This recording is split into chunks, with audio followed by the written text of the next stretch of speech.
Thank you. Before I was given this role, they were telling me that this is one of the most high-profile panels that I will be moderating. And I showed up this morning.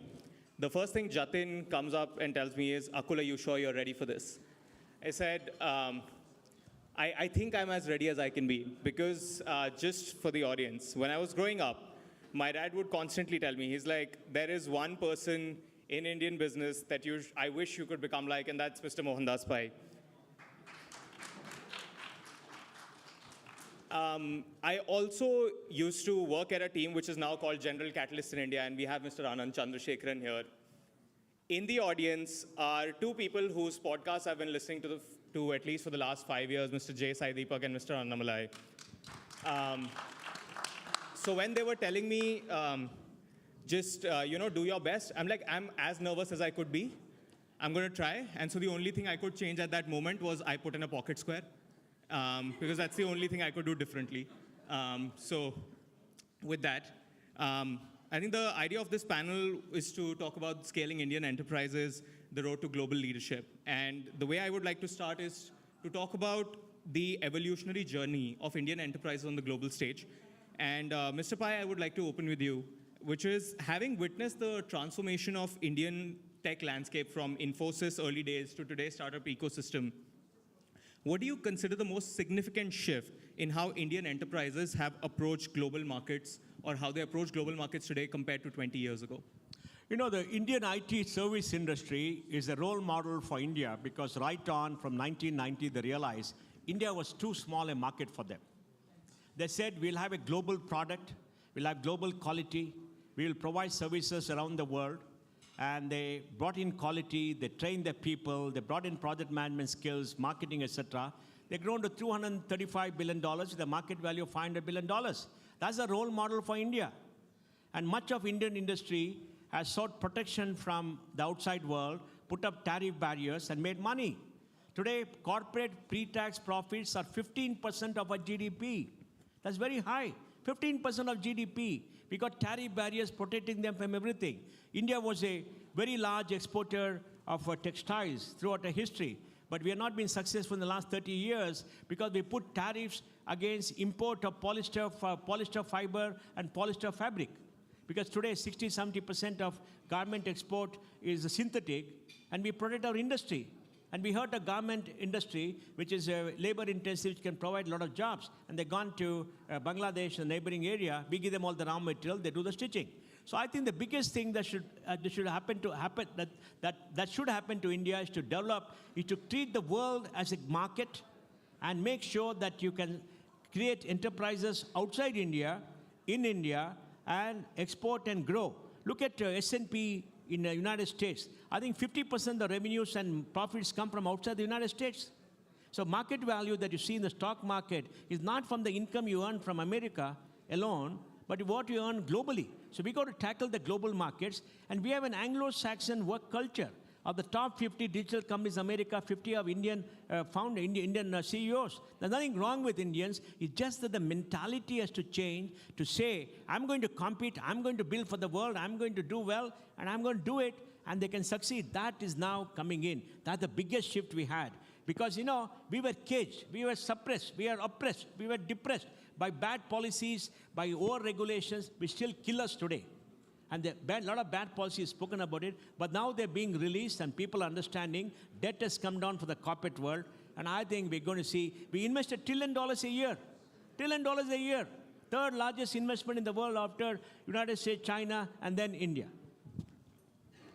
Thank you. And on that subject now, I would like to bring in Mr. Jeetu Patel. So as we talk about India making it for the global markets, what is it that you've seen from your perspective at Cisco? What are the unique strengths that you see Indian enterprises bringing to global competition that weren't as apparent a decade ago? It's actually a very interesting time in India because the swagger of the younger generation is back in a way that I haven't actually ever seen. I grew up in India. I came to America in '91, and for a long period of time, I actually wasn't that engaged with the activity of what was going on in India. And I now that I go back, at the time when I moved here, there was a fascination about America where I need to make sure that whatever I do, I need to make it to America. Now when I talk to the younger generation over there, one, there's a spring in the step, there's a swagger in the country, and they can take it or leave it, but they're actually pretty good with staying in India, they're pretty good with coming here. And so that level of confidence, I think, is probably one of the biggest shifts that's occurred. The second thing is, if you think about what the big major mental model shifts that have occurred in India, it used to be a place where people would go for cost, cost efficiencies. You're now seeing it be a place where people are going for talent. We have about 35,000 people in India, and the largest reason we go there is no longer cost. It's because of the access to talent. It used to be a very services-oriented mindset. Now there's actually a shift that's occurring for a product-oriented mindset as well. It used to be that they used to actually, scale was a liability for the longest time. Now scale is actually becoming an asset. You, of course, have a demographic advantage. But the most interesting part that I would end with is, if you look at the government, I happen to be the country sponsor of India for Cisco. And so we go there a couple of times a year. You get to meet government officials and government leaders. And I actually have never seen any other government in the world that operates more like a startup than India does. And you sit down and you talk to the people in the government, and they are so keen to make sure that they understand what's broken and how quickly can they actually go out and fix it. Now, by the way, are there things that are completely still very, very broken in India? Absolutely. And there's still a lot that needs to be fixed. But I'd say the rate of progress, if you measure a country's future based on the rate of growth and rate of progress, it's really hard to not be impressed with the progress that they've made over the course of the past 5-7 years, specifically. Yeah. Thank you for sharing. I think 2 points there. One is I would like to bring in Saket to talk about how the Indian entrepreneur's mindset has changed in terms of someone who actually started building in India in the cybersecurity space and then relocated to the US. And then Anand, I would like to bring you in to talk about what is it that you're seeing with the talent, given that you work across both the US and India, and what are the challenges / gaps that you see, and what are the opportunities that you see with Indian talent? So, Saket. Thank you. So, if I break your question down into a few steps here, just for context, I run a cybersecurity startup. We have around 100 people in India and 100 people in the US. And we started, like a lot of good companies in India, as a services company. My first angel investor is sitting next to me, Anand. So he was crazy enough to bet very early on us. And we did quite well as a services company. And that was one of the biggest curses, I can say. So we started in 2012, 2013. I'm giving you the context because it'll just give you a perspective about doing well in India sometimes is also a very bad thing because you keep doing the right thing for too long and that becomes a problem. So in like 4 or 5 years, I was still in college when we started, and we were like at $5-6 million in revenue in 2018. I think that's when you came in, Anand, because we saw that in order to scale 5 to 50 to 500 million in revenue, we would need to hire like 25,000 people. Nothing wrong there. Sir has done that too many times, but it's only taken one lifetime. So today, with the opportunity which is out there, what could we do on the product side and scale that up? So we actually decided to let go of a thriving services business, 30 people team, 5 million revenue, profitable, growing at 70% year over year. And we decided we'll pivot, and we pivoted to a product company. The problem with being a product company out there is the expectations from customers, unfortunately, was very, very wrong. So we actually had to move our headquarters we were incubated from IIT Bombay, so we started from India in Bombay all the way to Silicon Valley. And I know that there's a lot of incredible things being talked about from an India perspective. I just want to get it to some ground reality of the challenges. At the same time, I still hold my Indian passport. I'm on an O1 visa, so I continue to be there. I know I'll settle back in India. So फिर भी दिल है Hindustani. But I'm just trying to give you the perspective. It's just the reality. So if we treat reality with what the good and the bad is. So one of the worst things there was, while building a services company, we did the end-to-end of UPI, Bheem, before it was launched, the end-to-end cybersecurity of that.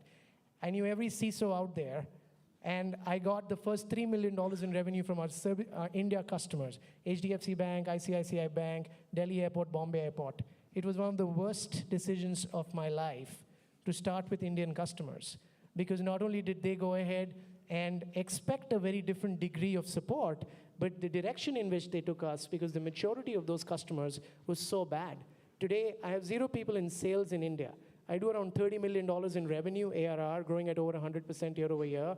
And I have 0 sales in India. Out of $30 million, I probably have less than $1 million of revenue in India, with over 80% in the US. And the largest companies you can think of in the world, Google, Facebook, Netflix, Caterpillar, Chevron, blah, blah, blah, they're all my customers. So I'm trying to give you the perspective that was a problem.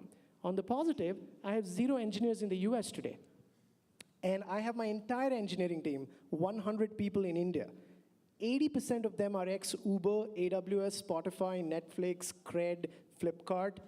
And these are arguably the smartest engineers on the planet, probably at a similar cost base. It's not cheaper, but I get 2 times the productivity. Like, we were doing a big launch this week. Next week is RSA conference, a pretty big conference for cybersecurity. For the last 4 months, 7 days a week, 2 times stand-up, 8 a.m., 8 p.m., the entire engineering team. That's what has been happening for the last 4 months. And we just released an agentic AI-driven 25 Gen AI agents talking to each other, and we released something pretty cool, 100% autonomous third-party risk management. That degree of intensity is almost unheard of. I think it was there in the early days of a Facebook or a Google, but you can't take a Google engineer and expect that. And that's the advantage and the power of India. So now the product that we've built, today I serve some of the largest companies on the planet, and I'm very, very proud of what we built there. We moved our sales team here. I have a 100-member sales team here, so that is there. But that is because now we have the best of both the worlds, and because we've done reasonably well on both sides, I think we've cracked the problem. That's why we're growing at 100%. So again, I wanted to ground it to what, at least from my vantage point, I see as opportunities, at the same time challenges. I still don't want to go back to India and sell, because it's just a shit market. It's just not there when it comes to understanding of cybersecurity from a maturity perspective. Anand? I loved what you were saying. I totally forgot the question. Well, maybe what I'll do is just, I've had the good fortune of investing in companies in the India-US corridor for 10 plus years now. And the Saket is here. There's about 20 of my companies that are, probably on their way to becoming 100 million plus in revenue companies. And so I think we are sort of in the 4th iteration, 4th chapter. I think the first chapter, founders like Binny and Sachin, so Binny I've gotten to know really well over the last, 15 years or so. I think they were taking so much execution risk in India that they didn't want to take product risk. So they just took an idea that was globally successful. So if you looked at the first set of successful companies, you saw the Amazon of India in India, the Uber of India, because, a lot of people say they're copycat companies, but I actually think it's smart because you didn't take product market fit risk, right? Consumers will pay for that capability, and not surprisingly, many of them were successful. That's where I also had some operating experience in India. I think the second generation was exactly what, Mr. Pai was saying, which is folks realized that there is global software being developed where India can have a cost advantage, which was sort of the big advantage at that time. And so you saw the emergence of Freshworks and Zoho and a bunch of companies where they did not innovate on the product side, again, for product market fit, low risk, but they innovated on price and business model and how they sold, and selling to the low end of those markets. So they didn't sell to the Salesforce customer base, but they sold to the low end of that base if you were Freshworks and so on. And then the third set of folks realized that there's a lot of technology components that have been developed because Flipkart and other companies built those stacks, and they're applying that to digitize industries and GDP. So you're now seeing like the steel industry being digitized, the chemical industry being digitized, the solar panel manufacturing industry being digitized. And so people are using the same technology components that build B2C marketplaces to build B2B marketplaces, right, and digitizing the industries. And if you look at Off Business or Zetwork, they've done pretty well in sort of bringing together fragmented markets. I think we're now at a point in the market that I'm really excited about, which is deep tech, which is founders basically saying, whether it's agri-tech, whether it is defense, whether it's manufacturing, health. And these are, by the way, the biggest pieces of GDP in any country. And so founders are now saying, I don't want to join a startup necessarily, even coming out of an IIT and coming out of a technical school. They're basically saying, I want to solve a problem, and I want to dedicate myself to this problem for the next 20 years. So again, I echo Jeetu's point from a very different starting point, which is if you look at the bullish, bearish indicators, the biggest leading indicator is the swagger and the ambition that founders have. And I feel like I would call myself a person of like reasonable ambition. I've almost like reevaluated my own ambition looking at some of the 20-something founders. And I'm like, if you are having these big dreams, how should I dream and what kind of dream should I have? Because I think the founders are actually now solving problems at India scale.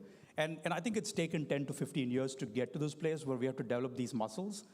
10 years ago, if we had had this ambition, we might have fallen short of achieving some of the ambitions that we have now. So I think people betting on India also have to bet long, because some of these ambitions do take time to achieve. And so, sometimes I, find myself on group chats or group threads where people are talking about an exit, people are talking about, what is the time to an exit, and the company has just gotten product market fit in a complex market, right? Security, it takes a long time to get product market fit, especially building a product out of India.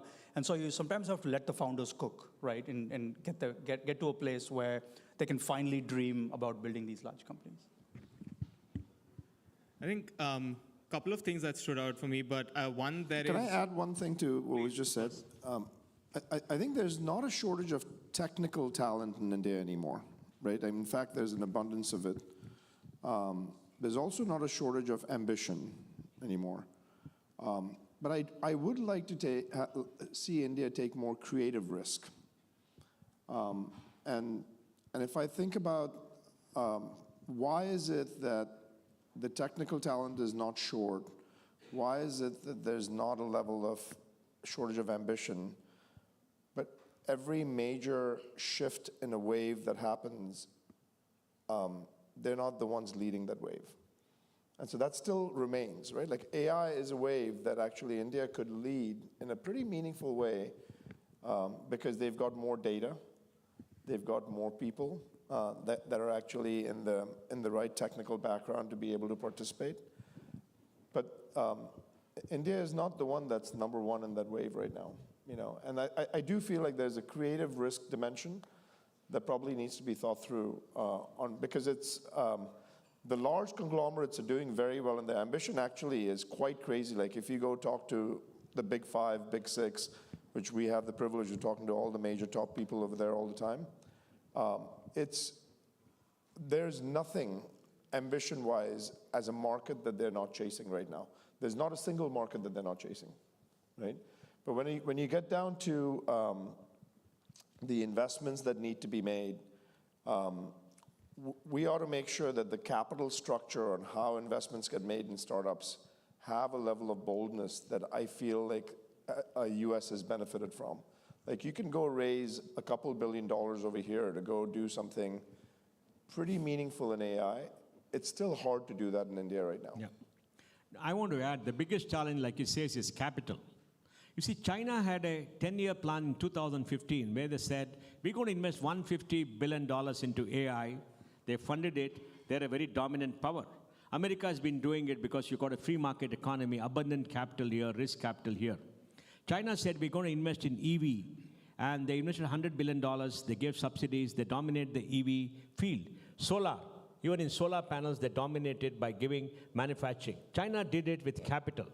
And US has always had surplus capital, is the country where risk is accepted, not risk, creativity is accepted because creativity is the means of making money. Fangman has 30-40% of market capitalization, very absurd valuation, but that's the way nature of the beast is. India doesn't have. Like I said, India only invested $160 billion from 2014 to 24, China 845, America $2.3 trillion. So it is capital. How are we going to get capital?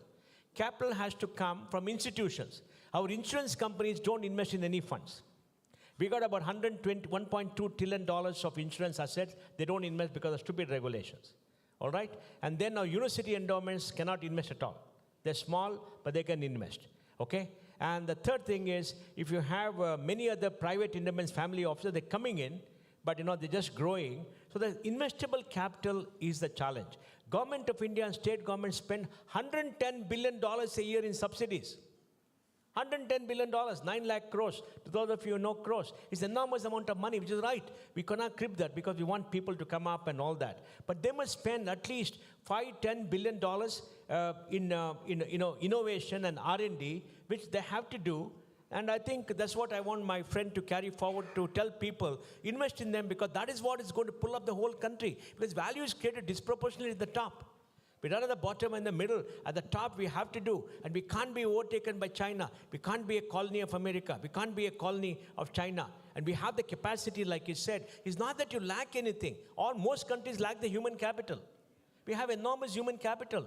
Brilliant people, great techies. Like he says, a fantastic work culture. They will not go home for 6 months, eat thai sadam and one pickle once a week and do very well. And I think, this is the important thing that we must understand about India. And I think that's where we have to have a partnership with people from the US and India and create that corridor where money can come. Yes, they will make money in the US by selling in America. I totally agree with you, because Indians don't pay very well. We got a company called Darwin Box, SaaS, HR and all that, 1,200 companies, they got clients, 300, they replaced SAP and Oracle, and the Indians will pay them peanuts.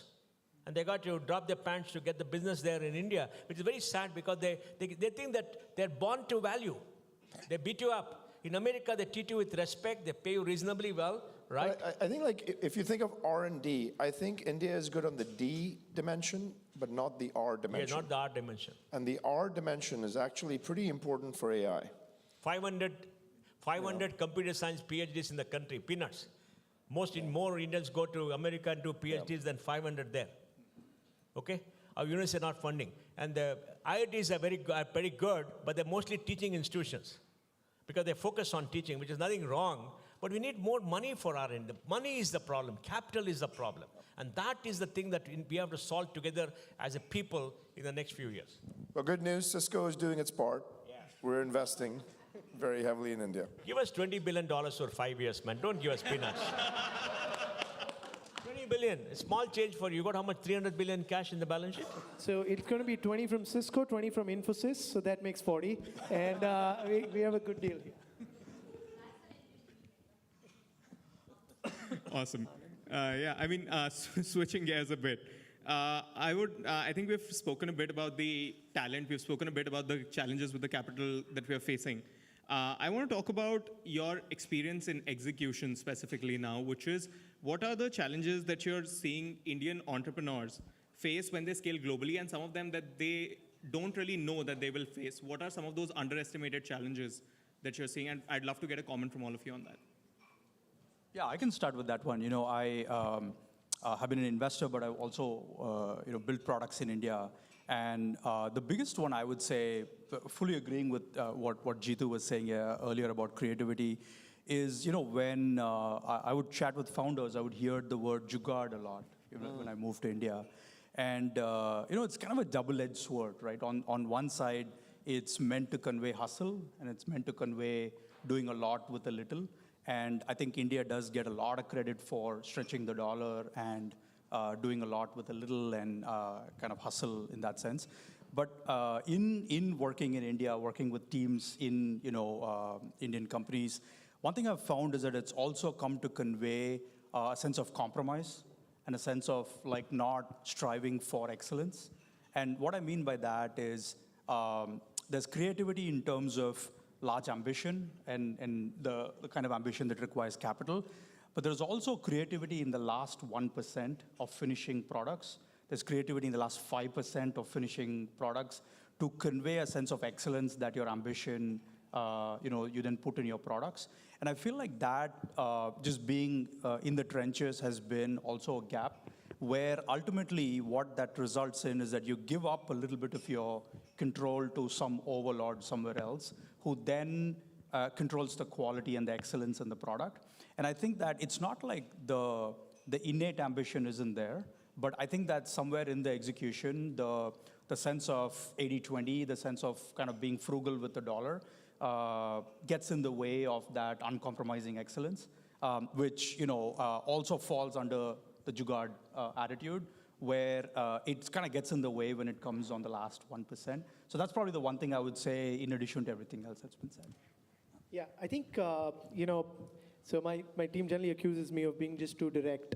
So I'm going to take what all of you have said and slightly make that more bolder, my limited understanding.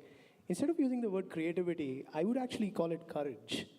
And let me double click what I mean by that, right? Because creativity generally is on the softer side. I'll give you an example, right? Forget about how many startups fail. And very unfortunately, when startups fail, they of course get the wrong headlines and enough people out there to say, oh, we knew it, startups are a fad, blah, blah. And we all know, at least at Stanford, and that the value creation in the last 25, 30 years globally has really been because of startups, right? Now, the courage, I personally feel, the delta of that courage is the fundamental missing area. Like, if you just take random sample, throw it and look at it, 100 startups. And I think this is what Mr. Piyush Goyal was also mentioning in one of his recent talk. Forget about how many are successful or not. That is actually the byproduct. But if you take 100 sample startups in India today, how many are actually working on something which can scale to $1 trillion? Forget about tech. Tech is an enabler for an outcome, right? How many are actually, today if you're working on an e-commerce company, it cannot be $1 trillion company. Amazon is not $1 trillion company because of Amazon, it's because of AWS. So if you really think about it, that if everything goes right, is your startup worthwhile to become $1 trillion company? And the problem is the answer to probably, my guess, and Mohan sir, you will have the answer better than I will, would love to get your thoughts.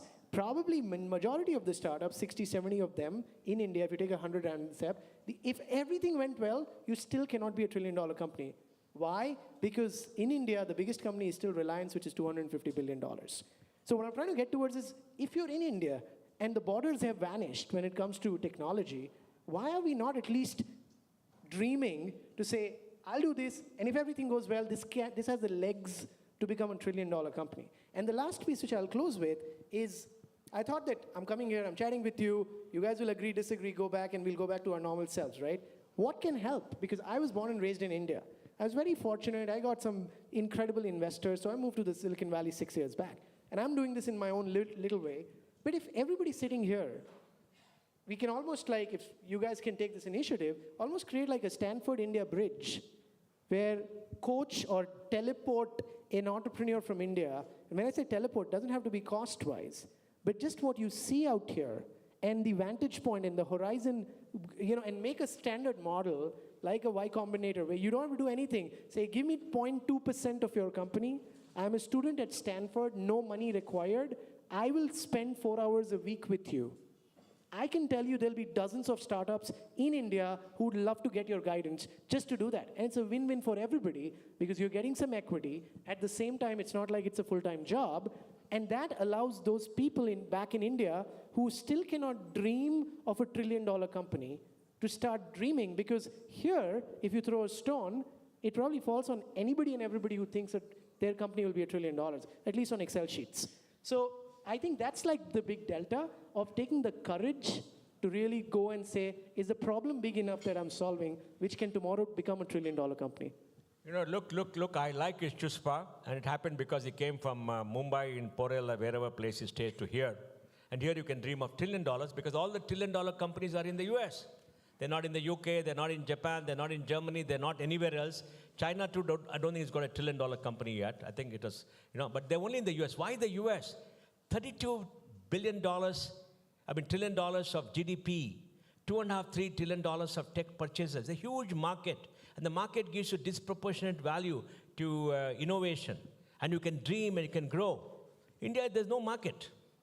There's no market. China too, the market is there, but no. What about UK?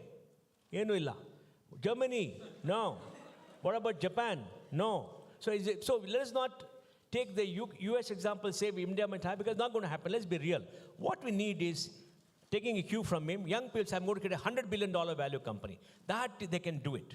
I think that can be done in 3-4 years. And then, what is important for India is, what we lack is marketing and sales. Look, he will come and talk about $1 trillion in America because he stayed here, he knows how to market. Indian companies go sell their stuff for peanuts. Look at Sridhar Vembu, a great guy. He's selling his stuff Zoho for so cheap. He wants to give it to all the rural people, get people here and all. That's not ambition, man. You got to say, I'm going to have $10 billion of revenue. He's got $1 billion, something like that. He's a great guy, 30 years, but he must price it well. We don't know how to price. We don't know how to sell. Will an Indian go to a CEO and say, my stuff is worth $1 million, you pay me, otherwise forget it, I'm not going to do it. They will not. They say they will say $500,000, no, 400,000, oh. No, 300,000. Okay, give me for $50,000, sign it. I'll sign, sir. Where to sign, sir? That mentality should go. And that is a reflection of a culture where you're not seeing great successes, you're not seeing great growth. Here you come, every place you stand in New York in that, Fifth Avenue, that's $1 trillion, man. In Bombay is 1 crore if you stand there. But still. So I think, look, the mentality has come, like he said, the swagger, the confidence, and the enthusiasm, the self-belief, that has to come. And that will come when you come to a stage when you see success, you see role models, you see all that. All the Satya Nadellas coming has given great stuff. And this guy being a big guy in Sony, in Cisco, and all of them, it's happening. So it's happening. You have to have a little bit patience and give them a few dollars for a few dollars more. You know what? One thing that India has that is it's impossible to teach, but you cannot teach hunger. And I always have felt like one of the biggest reasons for my success was not intellect. It was hunger. I was just hungrier than the guy next to me. And I think India has an intrinsic level of hunger and desire to win that has, in the past 5 years, permeated the entire country. And that actually is what gets me really excited. I'm really optimistic about it. I will challenge Saket that in the next decade, we will see $1 trillion company in India, hopefully.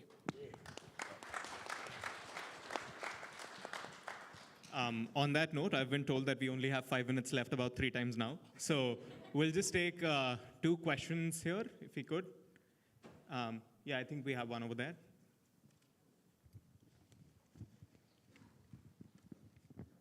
Hi, thank you, Parul.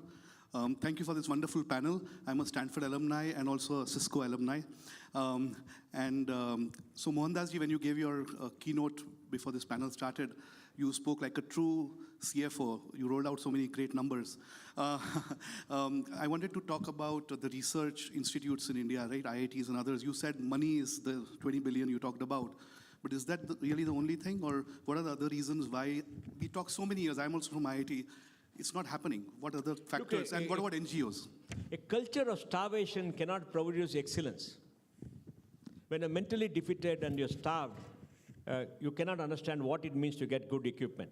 So if you go tell him how much research if he wants 1 million, he'll say, sir, $100,000 kudanga, sir. He's very poor. You see, that mentality has to come. You must get beyond this. We must become a land of surpluses. I know I'll not tell the story, because when I was growing up, I used to go to a mechanic who used to do my car, Java, SD. He said, why do you have 5 children? Saab, 1 for ration, 1 for water, 1 for milk, 1 for this, because there's shortage. My generation shortage. We should stand in the queue for milk, for water. I stood in the queue for water. Water used to come in a tanker. I used to draw water from my house well. We've seen that. That mentality is there. So we need a generational change. We need success. We need visible signs of progress. We need great airports like the Bangalore airport. We need 2,000 planes to fly all over, which is happening. We need the beautiful roads like the expressway in Ganga Expressway in UP, right? We need that Bharat Mantapam. We need all these kind of visible signs of progress to give you this thing. In Infosys, we built a beautiful campus. And people used to tell Narendra Modi, why are you building it? He said, we live in the third world. Everywhere we travel to a place to deliver quality to the first world. So we have to create a campus which reflects the quality standard of the first world, so mentally we'll not be defeated. Yeah. Remember that. You see, please, we will spend 50 million young people to America for 4 years. You train them and send them back, and we'll have $1 trillion very soon. Right. One more question. Right. I think, yeah. We have it here.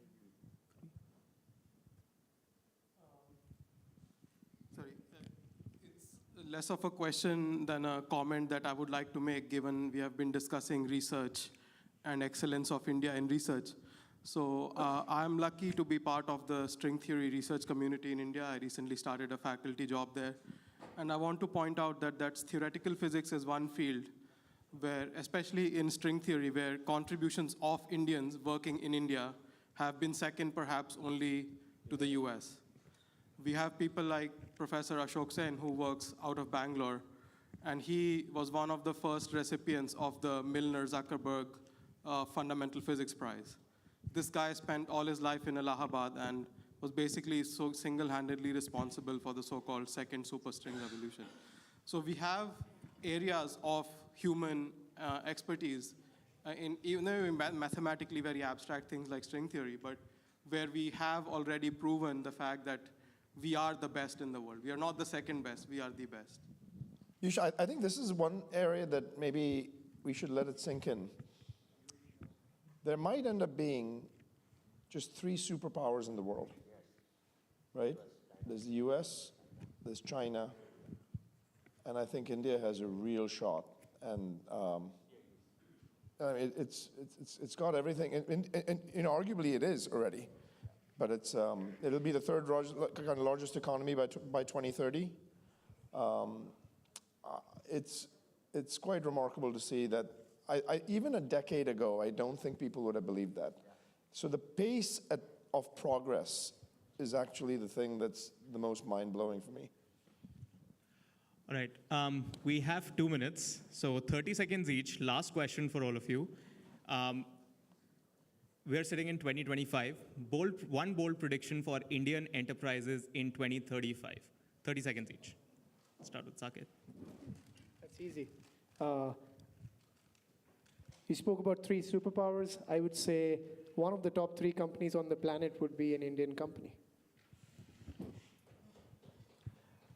Yeah, I would say, probably somewhat selfishly, that India becomes more resilient with its technology capabilities and becomes more of a market for technology itself, to Mr. Pai's point.